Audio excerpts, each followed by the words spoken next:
আসসালামু আলাইকুম। একটা গুরুত্বপূর্ণ কথা বলবো। আপনাদের যদি খারাপ লাগে তাহলে ক্ষমা করে দিবেন, কিন্তু সবাইকে সবটা শোনার অনুরোধ রইল।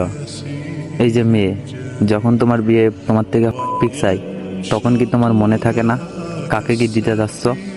এই যে মেয়ে, যখন তোমার বিয়ে তোমার জামার ভিতরে হাত দেয়, তখন কি তোমার মনে থাকে না কার সম্পদ কার জন্য উন্মুক্ত করে দিলে? এই যে মেয়ে, যখন তোমার বিএফের সাথে ঘন্টার পর ঘন্টার সময় কাটাও, তখন কি মনে থাকে না তুমি কার সম্মান নিয়ে মাঠে নামলে নিজেকে খোলা রেখে? এই যে মেয়ে, বিএফের সাথে তার ভাইয়ের ফ্ল্যাটে গিয়ে এক করে শুয়ে থাকো, তখন কি মনে থাকে না কার সম্পদ কাকে বিলিয়ে দিচ্ছ?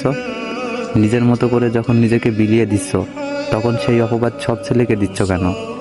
এই মেয়ে, একটা ছেলের জন্য কেন সব ছেলেকে দোষী করছো? মজা কি শুধু ছেলেই নিয়েছে, তুমি নাওনি?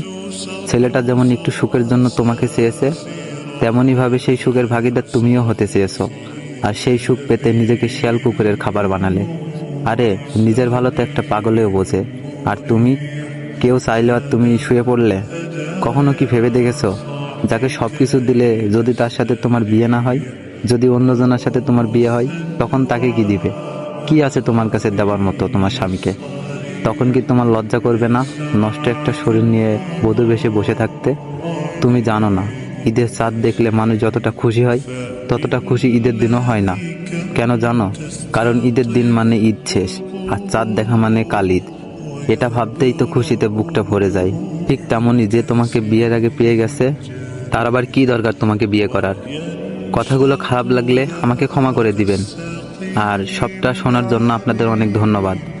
আমরা সব ছেলে মেয়েরা এই দুনিয়ার জীবনে খুব সাধারণভাবে থাকতে চাই। আল্লাহ তাআলা আমাদের সবাইকে বোঝার তৌফিক দান করুন।